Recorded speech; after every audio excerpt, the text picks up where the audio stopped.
Hey guys, it's the Chad, your C10 truck nerd. If you guys have been keeping up with the channel, you know we're in the final stages of wrapping up this 30 by 40 shop. Today, we're bringing in a couple dump truck loads of topsoil, doing that final grade work, wrapping things up on the outside and splashing a little color on it. I mean, truly, the only hard part left is giving Brian that final check, which makes me want to puke, but it's got to be done, so let's get after it.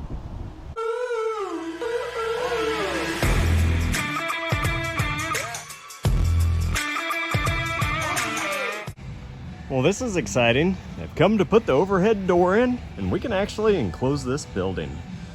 Sweet!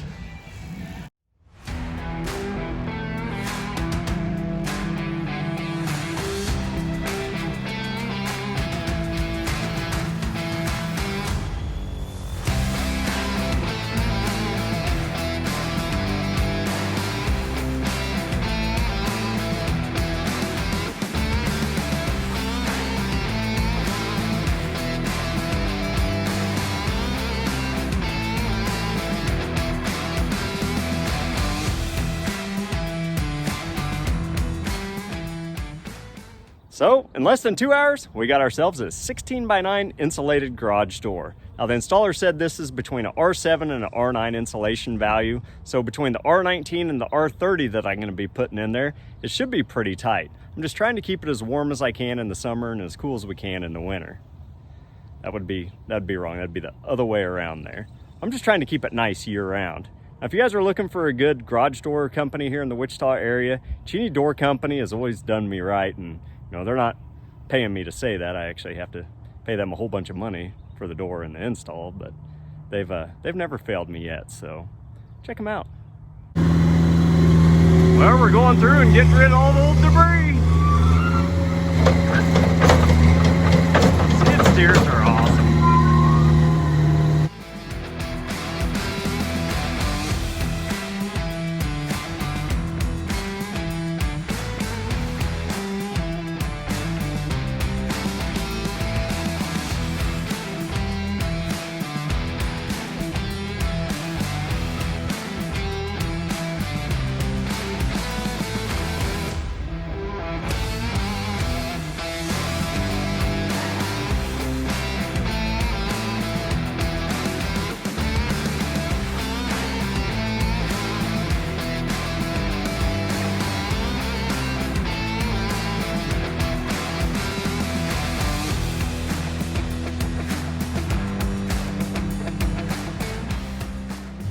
Well, the inspector's here. We'll see if we get an A+ or not.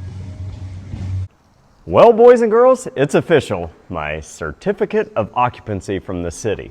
Now, we didn't get an A+ on the inspection. We did miss a couple anchor bolts on the bottom plate. I need to step outside the man door, and somehow the inspector noticed I was missing 12 nails in the siding. I mean, that was actually kind of impressive. So I don't need any more inspections until electric. If I put electricity in here, you know, I'm probably not going to, but it's all mine.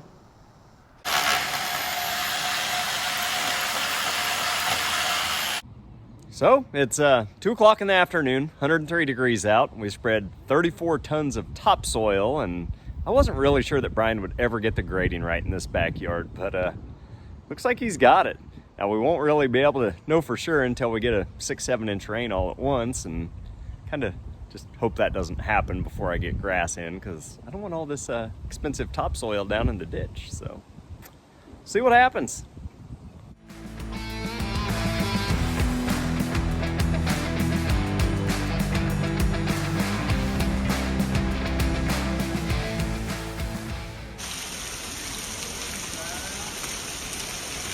Alrighty, so kind of like I dreaded, we got 3.1 inches of rain overnight before I could get the grass to germinate, and yep, probably 8 tons of our 35 tons of topsoil washed right down into the ditch. So this is it's kind of getting old, but I don't know, it really kind of washed this valley out really good. So I know water's flowing the right direction, but topsoil, not the best idea. Probably should have just used some fill dirt and called it good enough.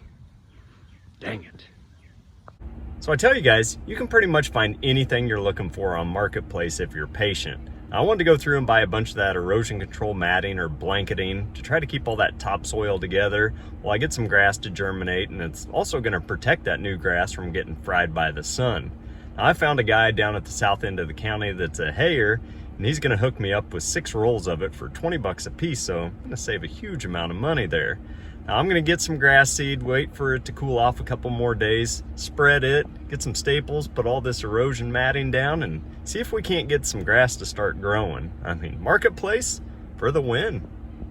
So now I just need to put down about 100 more pounds of seed, and we can grow some wheat. We can grow some grass. I don't think I have enough. Dang it.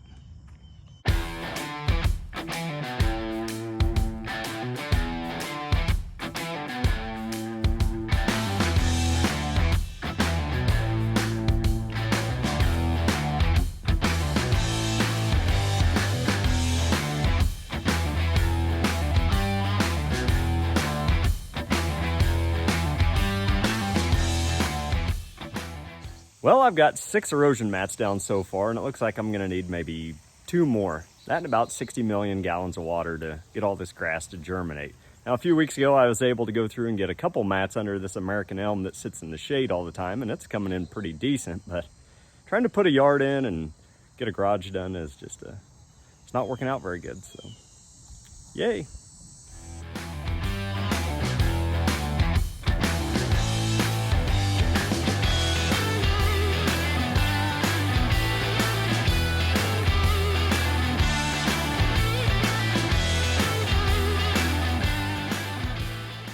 So the next thing I'm going to do is go through and caulk over all the exterior nails on this building, which probably seems a little bit excessive to some of you guys out there, but you got to remember, this is the second most, well, I have a wife and kids, this is the 4th most expensive thing that I have to my name, and I want it to last as long as I possibly can. I just don't want water getting behind these nail heads and starting to rot things out sooner than it needs to. So if I spend $6 or $7 extra on 1 extra tube of caulking, it's totally worth it. I mean, what else do I have to do? Everything, right? But I'm doing it. So here's kind of a close-up of why I do this. Some of these nails get overshot deep into the siding, like this guy here. They should be nice and flush, so I want to go through and just get a little caulking, fill that hole up. And another reason I like doing that is you can find out when you miss some of the nails, because if you just follow up the line, you're like, whoopsie, we didn't shoot one there. So benefits, 2 different ways.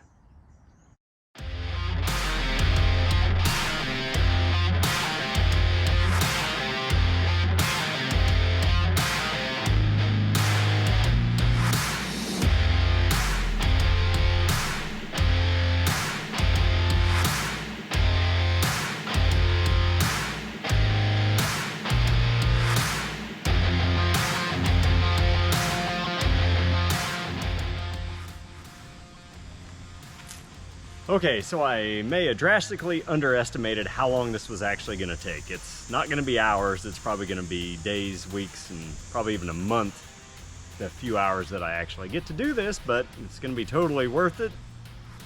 I hope so. See you in a month.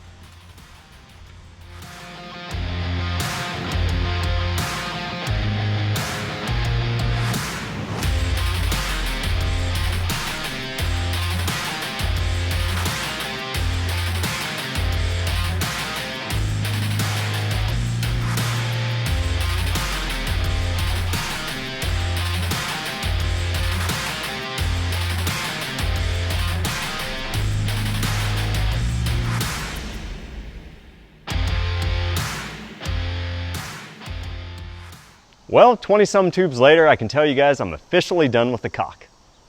Nope, I'm officially done with the caulking. I'm gonna leave it. Now that took way longer than even I thought. Initially I was thinking hours, if not days, and it literally took me just over 2 weeks with everything else going on. But I have gone through and caulked every inch of the outside of this building. Every single nail head, the trim, the fascia, the soffit, around the windows, anywhere where water could sneak in, it's sealed. Then we went to the inside of the building, got a bunch of elastomeric, sealed the whole base plate, any of the corners where I'm not going to be able to get insulation in there. I'm just trying to keep this building as tight as possible. Now the next thing we need to do is go in and cut some soffit vents. I'm thinking 4 or 5 on each side to get some air movement up in the attic of this thing. So let's get after it. I caulked it. Idiot. So the next thing we need to do is go through and install a bunch of these soffit vents. That way we can get air circulating up in the attic of this shop. Now, I'm not real great at math, but they say you need a vent for every 150 square foot of attic space you got. I kind of thought I needed like 4 or 5 on each side, so I decided to go with 8. You can see that I've laid them out on each side. That way I want to ensure that I'm getting these soffit vents put in where there's going to be an opening in the rafter, because I want to go through and put those rafter vent chutes up there. That way I can kind of direct air up to the actual roof vents itself. Now, to make your life a little bit easier, I went to the neighbor's trash and stole a diaper box. So I'm going to use this as a template. Just cut it just a little bit smaller than the actual soffit vent itself. I'm going to trace these all up and cut them out and eat a bunch of sawdust. So let's do that next. Now, initially I went through and laid all the soffit vents down on the ground, got them pretty dang close by all the vertical studs of the shop itself. But to be really precise, what I like to do is just grab me a drill and a small drill bit, lay my soffit up here where I think it should be centered, run me a small hole up into the soffit, and then you can go through and get you one of these small utility marking flags, shove it up through that hole to the inside of the building. Then you can climb inside, make sure it's centered in between the rafters. If it's not, just make an adjustment to the left or right. Once that's done, you can just pull it back out, put your template up, trace it, and then you'll be good to cut them out.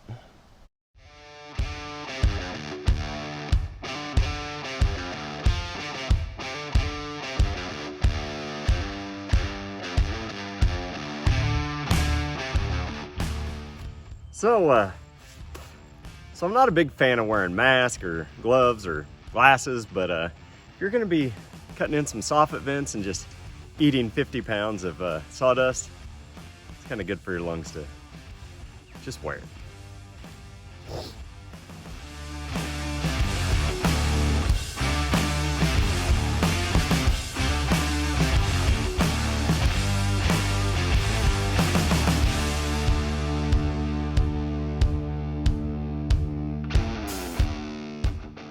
Alrighty, so I'll admit my straight line cutting skills are not the best, but there'll be vents over each of these openings. Now my plan is to go through and add 4 4-inch soffit lights on each side. So I'd have 1, 2, 3, and 4.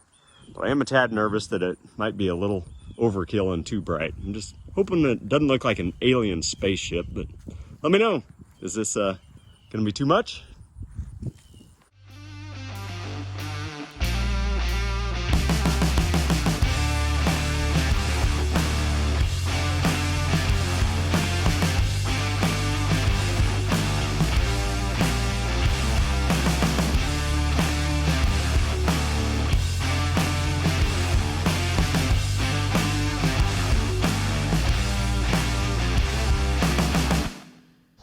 Well, that's going to do it for today's video, where we went through and did a lot of caulking and all the other stuff that we did in this video. Well, next time we're going to go through and do that final prep work on the outside of the building, where we probably just power wash everything off, make sure all the caulking's finished, and then we'll run down to the paint store, make sure we get the right colors that the better half wants, and then we can start splashing some color on. Well, if you guys haven't, please hit that like button, subscribe to the channel, and make sure you stick around, because we're getting oh so close to finishing the outside of this thing up. Well, I appreciate your time, and thanks for watching.